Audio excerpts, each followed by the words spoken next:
When I first moved into my new apartment, I thought I had finally found the quiet life I'd been craving. After years of cramped city apartments with neighbors who banged on walls for fun and sirens blaring outside, this place felt like a sanctuary. A top-floor unit, small but cozy, with a balcony that overlooked a street lined with aging oak trees. The walls were thin, but the building itself was strangely silent, as if the entire block had agreed to exist in near-complete solitude. The first week was blissful. I unpacked, arranged my things, and finally settled into a routine of evening coffee on the balcony, watching the city lights twinkle in the distance. But then one night I noticed something. I was staring out the window, idly watching the street below, when my gaze drifted across the hallway to the apartment opposite mine. Their curtains were drawn, the lights off, and yet there was a faint shimmer in the glass. I blinked, rubbed my eyes, convinced it was just a reflection of my own room. But no matter how I adjusted my position, the shimmer persisted. And within it I thought I saw the outline of a figure. I froze. My heart began to pound. Surely it was impossible. This apartment was supposed to be vacant. The landlord had confirmed it when I moved in. But there it was, a dark silhouette, standing perfectly still behind the faint glare of the glass. I shook my head, trying to convince myself it was nothing. A trick of the light. I went to bed, but sleep didn't come easily. The image of the silhouette lingered impossibly still, staring across the hall at me, or at least seeming to. The next night, it happened again. This time I noticed more. The figure, if that's what it was, seemed closer, sharper. And then I realized something that made my blood run cold. It was mimicking me. I had been leaning back in my chair, cup in hand, and the silhouette did the same, though with a slight delay, its motions unnervingly fluid. I dropped my coffee cup, shattering it on the floor, and the figure froze as if caught in the act, only to resume its mirrored movements seconds later. Days passed, and the reflection grew more active, more deliberate. Every time I moved near my window, it mirrored me perfectly, but always with subtle distortions, limbs bent at impossible angles, fingers slightly too long, head tilting just beyond natural limits. Sometimes it would smile, not a friendly smile, but a slow, deliberate curl of lips that no human face should be able to form. I became obsessed, watching it constantly. My work suffered. I stopped answering calls. Friends texted, asking why I was disappearing for hours, why my social media had gone silent. I lied, said I was busy with work. The truth? I couldn't stop watching the window across the hall, waiting for the figure to appear, dreading it and craving it at the same time. One evening, the figure did something new. It pressed its face against the glass, its eyes, empty, hollow, black voids staring straight at me. And then it mouthed something I couldn't understand at first. Slowly, painfully, I realized it was saying my name, not aloud, but in the way its lips moved, the shape of the words so precise that my stomach churned. I couldn't take it anymore. My hands shaking, I grabbed my jacket and stormed across the hallway to confront the apartment. My fist pounded against the door, shouting, "Hey! Are you in there? Stop messing with me." Nothing. Silence. I tried the handle. Locked. I called out again, louder this time. Still nothing.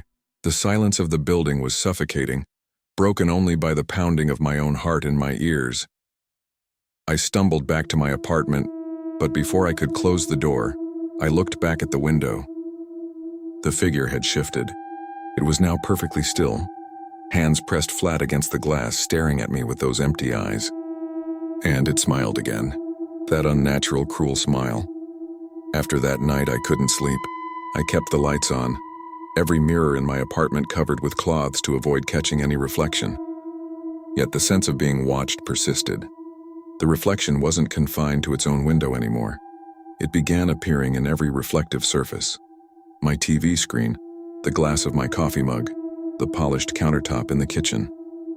Always just a hint at first, a shadow at the corner of my vision, but unmistakable if I focused. One night around 2 a.m., I woke to a movement behind me. My room was pitch black, except for the faint glow of the city lights seeping through the blinds. My body tensed. I could hear my own shallow breathing, my heart thrumming painfully in my chest. Slowly, I turned my head toward the bedroom mirror, and there it was. The figure wasn't behind the glass anymore. It was inside my reflection. Standing behind me in the mirror, Impossibly tall, pale skin stretched tight over sharp angles. Eyes black holes staring directly at me. Its lips twisted into that smile again, wider now, impossibly wide, stretching beyond any natural boundary. I spun around, but my apartment was empty. The closet door was shut, the bed made, nothing out of place. When I turned back, the figure in the mirror remained, unblinking, grinning. My reflection moved differently than I did. Its motions delayed and distorted, mocking every gesture I made. I couldn't breathe. I backed away slowly, eyes never leaving the mirror. My phone was on the nightstand. I grabbed it and shone the light directly at the mirror. The reflection blinked, not me. It laughed.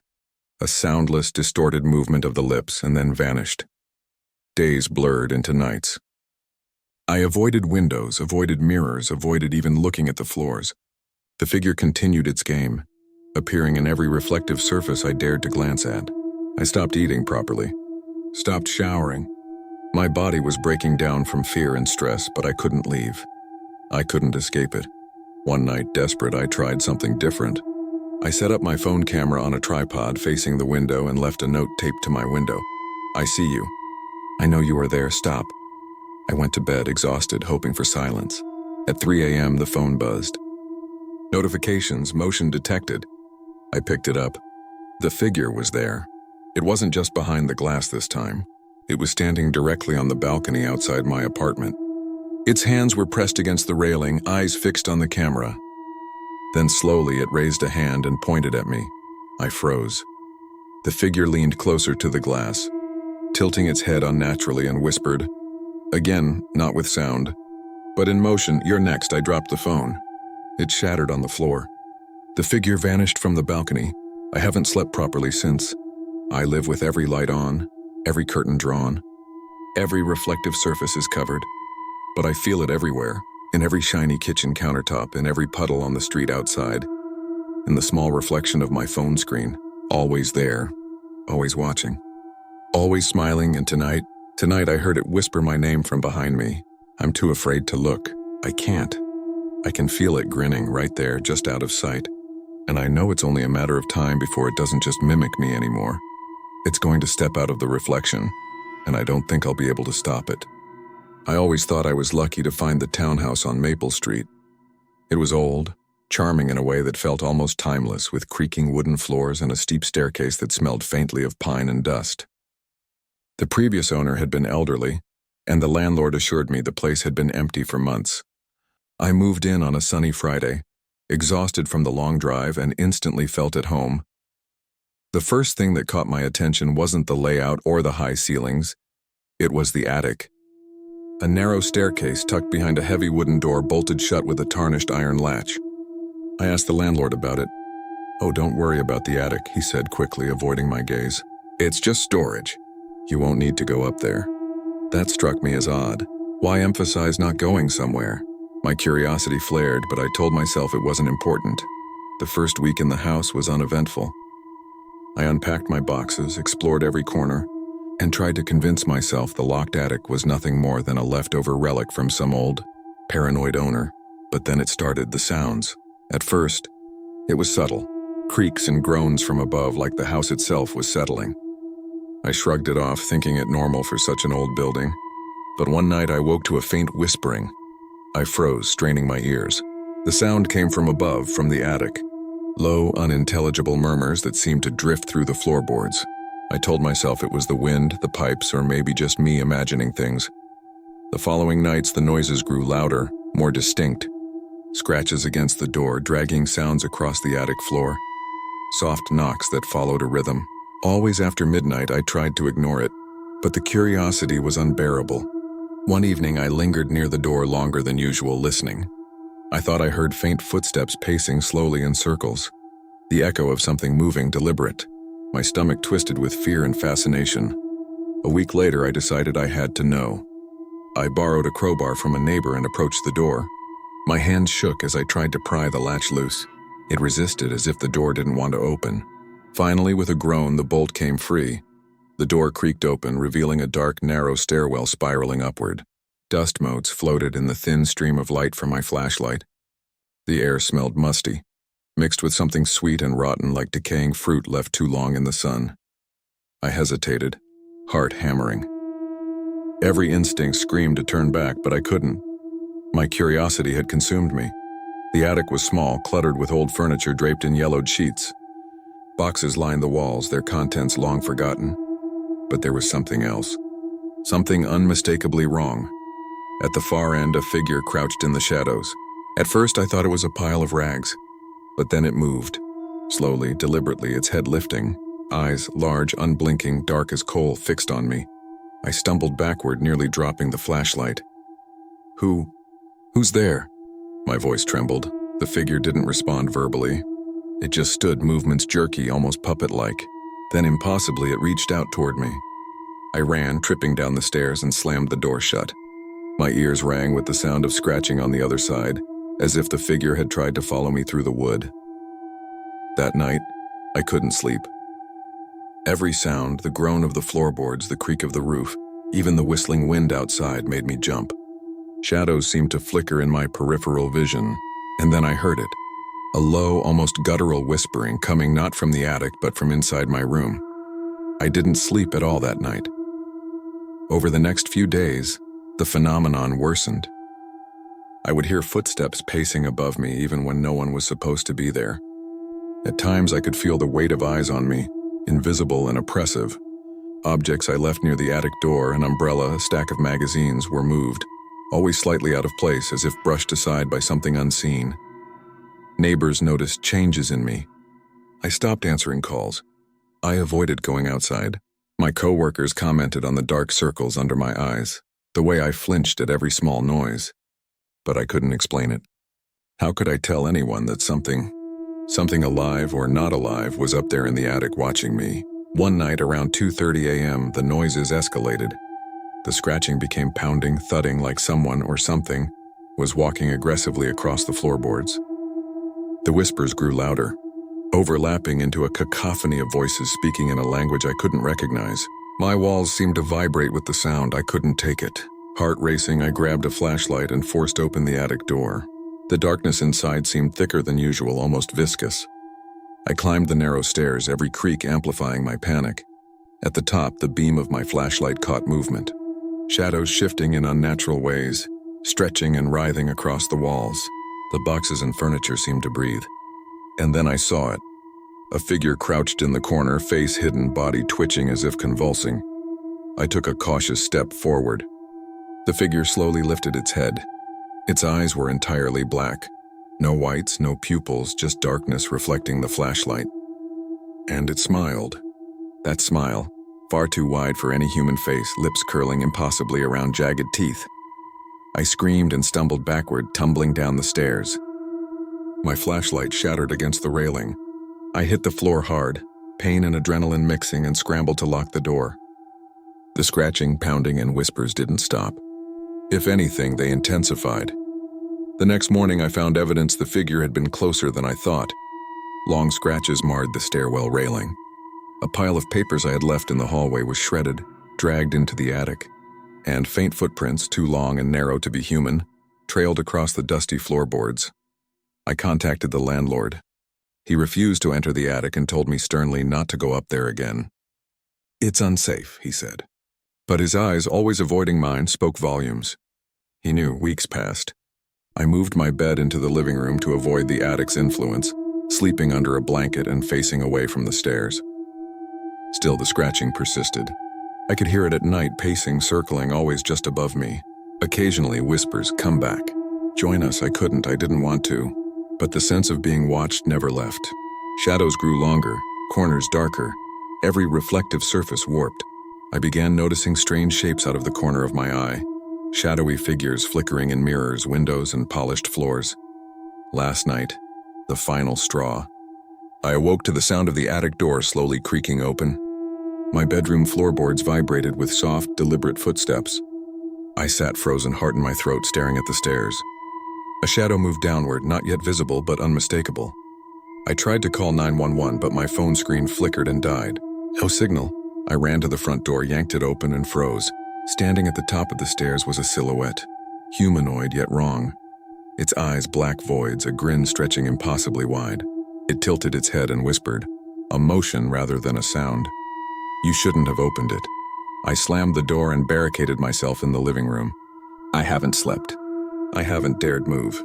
The scratching and whispers continue, constant, relentless. I feel it watching me, following me, waiting for me to make the smallest mistake. I don't know how long I can last here. The landlord refuses to help. Neighbors avert their eyes when I ask questions. I'm trapped in the attic. The attic is still open. When I moved into my first apartment after college, I thought I was finally free. No parents, no annoying roommates, no rules. Just me and my little studio on the quiet side of town. Rent was cheap, the neighborhood relatively calm, and for the first few weeks everything was perfect. Then the footsteps began. At first, I didn't pay much attention. A soft tap, tap, tap outside my bedroom window, always around midnight. I assumed it was the neighbor walking past, a stray animal, or maybe my own imagination. But night after night, the sound persisted, perfectly timed, perfectly paced, like someone deliberately walking in slow, measured steps. I tried to ignore it. I double-checked my windows, locked the doors, even left the porch light on. The first few nights, the footsteps stopped when I got up to look. That was my first warning. By the second week, the pattern changed. The footsteps weren't just outside. They seemed synchronized with my own movements. If I got up to grab a glass of water, I could hear the tapping following my pace, pausing when I paused, accelerating when I ran. I froze in terror one night, realizing the sounds weren't random. They were mimicking me. I decided to confront the source. I left my apartment door slightly ajar, flashlight in hand, and waited. Midnight passed. Then 12:30. Then 1 a.m.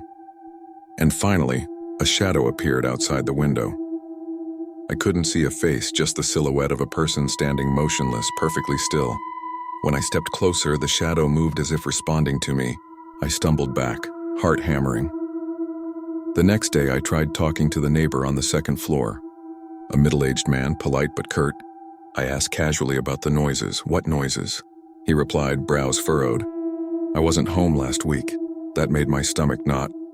The footsteps had been nightly long before, and now he claimed to have been gone. Something didn't add up. I decided to record the sounds that night. I left my phone on the windowsill and went to bed, listening intently. Around 12:45 a.m., the familiar tapping began. Tap, tap, tap. Exactly 3 steps to the right, 2 steps backward, circling my bed in perfect rhythm with my movements. My phone picked it up clearly. When I checked the recording the next morning, my blood ran cold. The footsteps weren't just outside. They were inside. The pattern on the audio file matched every move I had made in my bedroom that night. Over the next week, the pattern escalated. The footsteps grew louder, faster, more deliberate. Sometimes I could feel the vibrations on the floor. Subtle at first, then intense enough to rattle the furniture. I tried sleeping with earplugs, but it didn't matter. The rhythm was so precise it seemed to echo in my bones. One night, I woke to the sound of a soft scrape against my bedroom door. I froze. The scraping continued slowly, inch by inch, as if someone or something was testing the latch. My heart threatened to burst from my chest. I reached for my phone, but the light flickered and died. No signal, no sound. Nothing except the scrape and the rhythmic footsteps now circling my bed. I called 911. The operator was calm but firm. "Is there someone in your apartment?" I don't know. I shouted, panic rising. "I think someone's following me, mimicking me." "They're inside." "Please, you have to send someone." By the time the police arrived, the footsteps had stopped. My apartment appeared normal. Nothing out of place. The officers searched the hallways, stairwells, and windows, but found no one. I was exhausted, trembling, and desperate. They left, warning me to call again if anything unusual occurred. That night, as I lay in bed, I tried to convince myself it had all been imagination. But then I heard it. 3 distinct steps, tap, tap, tap, pacing my room exactly as before. I ran to the window and peered outside. The street was empty. The second-floor balcony where my neighbor's apartment was remained dark. But I swore I saw a movement, a fleeting silhouette standing in the shadows watching me. Over the next month, the footsteps became bolder. They would follow me into the bathroom, circle the living room, even pause outside my bedroom when I tried to leave. I never saw a face, never caught the intruder, but I could feel its presence, patient, meticulous, stalking me. One night, the crescendo came. I awoke to the sounds of heavy, deliberate steps climbing my bedroom stairs. Steps that didn't exist. My bed shook slightly as if someone had placed a hand on it. I dared not look. My instinct told me to stay still. And then I heard the whisper, not through my ears, not with sound, but in my mind, clear as day. You can't leave. I bolted upright. The room was empty.